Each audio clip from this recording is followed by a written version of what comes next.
agad. Yan ang ating pag-uusapan ngayon, pero syempre kung gusto mong malaman ang ating kasagutan, tapusin po ang ating video. At kung ikaw ay bago pa lamang po sa ating channel, please do me a favor, please do subscribe and click our tiny notification bell so that you'll be updated every time we have a new upload videos. Disclaimer din, ang video po natin ay para lamang po sa may bukas ang kaisipan at may malawak na pang-unawa. Kung wala po tayo nito, maaari na lamang pong mag-skip at mamili ng mga videos na nararapat po para sa inyo.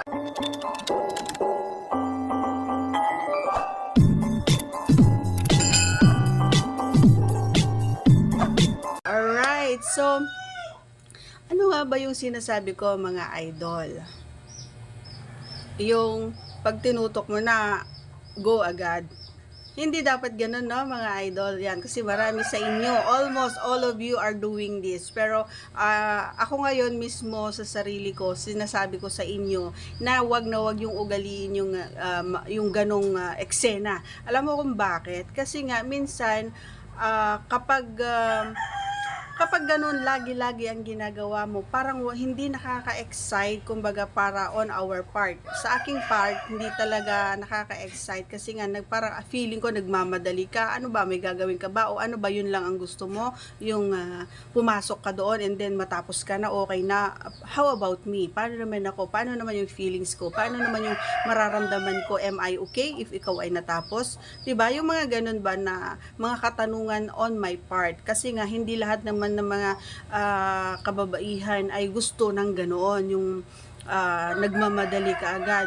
Hindi pwedeng ganun para sa akin, and actually hindi lang naman din siguro ako ang may ayaw ng ganun. So kailangan ng tamang proseso. Kapag ikaw ay nagbabalak na makipag-ano, ay siguraduhin mo na meron kang time, may effort ka, may lakas ka, and kailangan mo ng alam mo na yon, kailangan malinis ka sa kasi alam mo yon, may mga pagkakataon na minsan ay nadadaanan ng ating mga parte, kumbaga na minsan ay ayaw mong ipagawa nga na hindi ka ready, hindi malinis, ganyan. So, dapat ready ka. And of course, lagi mong uunahin at iisipin yung magiging resulta. Kailangan mapasaya mo ako. Kailangan mapasaya mo siya, hindi yung ikaw lang yung masaya.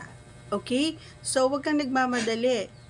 Kailangan ng tamang proseso. And kung pwede nga hanggang 1 oras na naandun kayo na nag-jobbing, walang problema, mas okay yon. And ma-appreciate ko and ma-appreciate niya. Yan ang kapareha mo kung ganun ang trabaho mo. Okay? So that's all for today's video. Once again, if you're not yet connected, please do subscribe and click our tiny notification bell so that you'll be updated every time we have a new upload videos. Thanks for watching, everyone. See you again on our next vlog. Bye!